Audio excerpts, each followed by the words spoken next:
Năm 2004, trung tâm tiếp nhận một bé là bé Nguyễn Lê Hùng bị bỏ rơi ở bệnh viện. Được một thời gian thì trung tâm tìm gia đình thay thế để bé có một mái ấm gia đình hạnh phúc. August of 2005, we went and visited him at the orphanage. When he has this big tumor over his face, a vascular tumor, means it's a blood tumor. The type of tumor that he had, there's a very high risk of bleeding to death. So most of the doctors we visited said, we are not doing that surgery on him ever.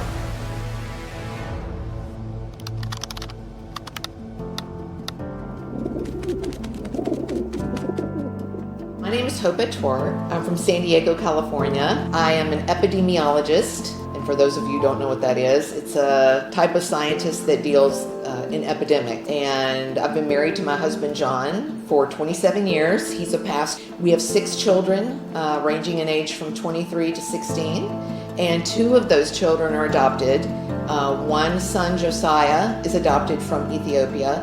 And our son, Samuel, is adopted from Vietnam.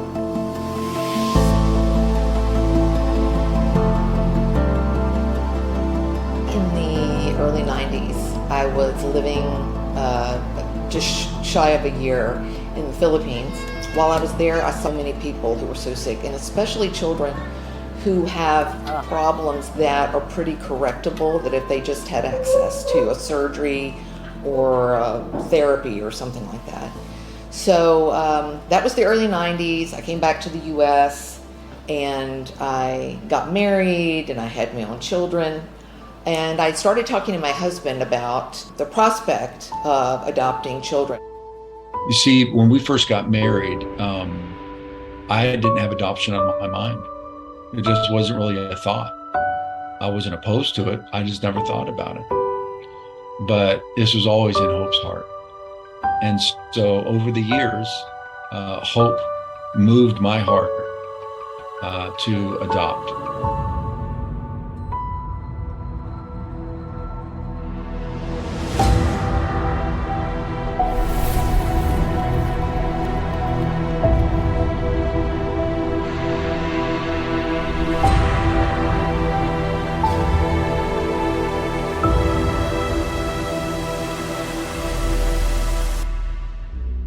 Năm 2004, bên trung tâm tiếp nhận một bé là bé Nguyễn Lê Hùng bị bỏ rơi ở bệnh viện. Và tiếp nhận thì bé có một cái bú máu ở mặt phải.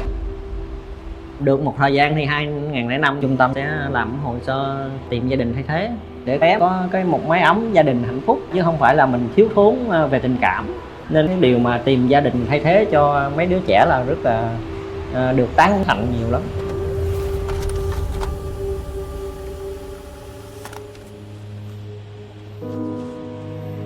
After some time, my husband and I agreed this is something we wanted to do. I went online and I checked out the first website and it said no adoptions between the US and Vietnam. I went to the second website, no adoptions between the US and Vietnam. And the third one said no adoptions between the US and Vietnam. All adoptions between the US and Vietnam were closed because there had been black market baby selling. And so they had to just stop the whole thing until they could review the process and see where the problems were. But there was a little asterisk and it said, however, if you're open to adopting a very special needs child, call this number. So I called the number and she said, can I send you a photo because it's kind of shocking and you need to realize how bad the situation is. And I said, absolutely. So she sent me an email with his photo attached, and I opened the email and it was shocking. I mean, the photo, I was not prepared for what I saw, you know. But at the same time, my husband and I kind of looked at each other and said, how can we not help this child? We've got to help this child.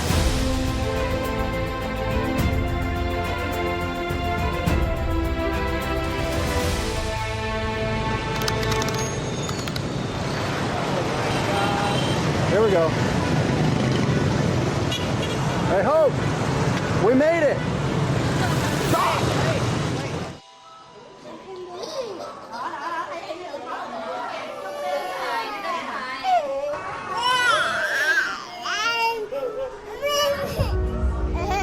August of 2005, we went and visited him at the orphanage and just fell in love the minute we saw him. He had been born very premature. His twin, he had a twin, his twin died.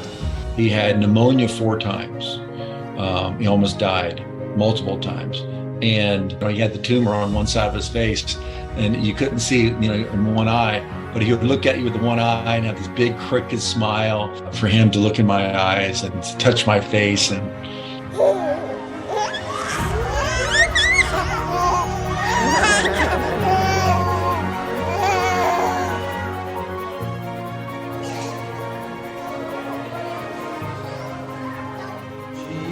Jesus loves a little Samuel, all the Samuel of the world, little brown baby from Vietnam. Jesus loves the little Samuel of the world.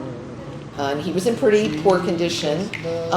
It's just he needed intensive, individualized care that you're not going to get in an orphanage with hundreds of babies. The doctor said he would not have lived much longer that way. And we knew that it was really important to get the adoption process to really, really finish so that we could get him back to the U.S. One day we took him to the grocery store when we first brought him back to the U.S. And my husband had Samuel in a front carrier facing out. And they were like, oh my God, what is wrong with that kid? Why on earth would you ever get a baby like that? And I just went off on them and said, excuse me, that is my son. And the reason you want a child like that is to help them. The therapist said, we don't see cases this bad in the United States. He may never talk. He may never go to a regular school. He may never be able to live by himself or be blind forever. that was a very real possibility, that he would go through life with that tumor on his face, at least until they said he was like five years old. Because by the time he was 5 years old, he would have been teased a lot. Children probably would have ran away from him. And we didn't want that to happen. So the doctor said some of the damage cognitively to his brain was permanent. The type of tumor that he had, there's a very high risk of bleeding to death. So most of the doctors we visited said, we are not doing that surgery on him ever.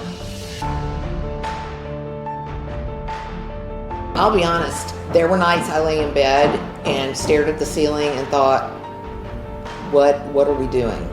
You know, is this going to work? Is this going to help this child at all? I mean, because it's entirely possible that we would bring him back to the US and there would be no improvement.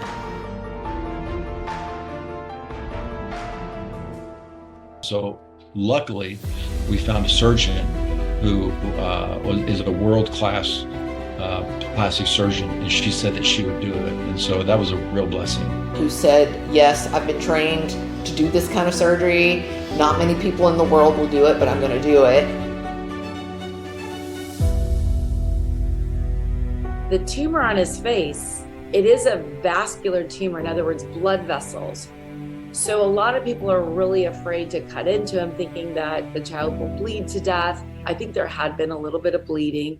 So blood losses can be a concern. With him being a baby, he was over a year old and he looked like he was 6 months old. So he was very small. That's, more challenging and risky. Watching them wheel Sam into the operating room, and we had to wait. And it's a very risky, surgery. And not knowing what was going on is, nerve-wracking. And how I would stage, take a little bit at a time, because basically what happens is you can remove a section and then you allow the tissues to stretch, allow him to grow, and then you can go back. And I probably removed 60%, I think, the first time I operated on him. And so we had to do that 7 times, as he kept growing. If I remember right, there were maybe a couple of hours, but then when he came out and she said everything went great, it was wonderful. Just been many years of little by little, taking more and more of the tumor off. And he has so surpassed our expectations. I had 2 of his doctors say, I never believed in miracles until I met your son, Sam. Us, frankly, being kind of scared about his future to now being really excited about his future. Samuel, what's today? Thursday, And what's special about today? my birthday. Awesome. And then we might go to the beach. Yeah. Woohoo! All the way through elementary school, middle school, and then freshman in high school is when everybody loved Sam. He was voted the most popular kid in the sophomore class.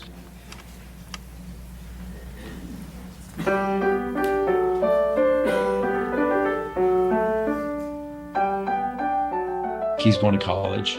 He's in culinary school. He was just different. He is what they would call high functioning autism. You know, I don't think he will ever be normal, but at this point, we don't want him to be like everybody else because he is so wonderful.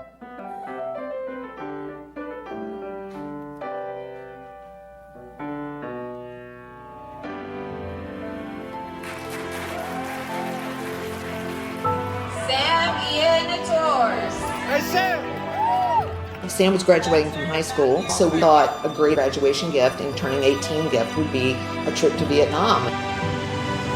You know, he left Vietnam sick. And we took him and did the best we could to try to get him to a place where he can come back now and have a relationship with his family. This has always been something that we wanted to do. And my wife, she's like, this is not something that's that we can wait for. So she just decided, he's 18 years old now. He's graduated from high school. It's time.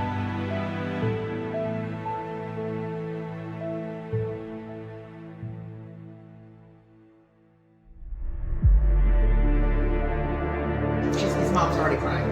Aww. Are we ready? You're going to meet your mom for the first time, Sam? Yeah. Seattle. Oh, yeah. This is her mom. Say hi. Hello. Ask her how she's doing. How are you feeling? And so at first I was like, I thought this is a joke. I was very guarded. I didn't believe it. I'm like, really? And I had left out some very specific information that only the parents would know. And that was that he was a twin.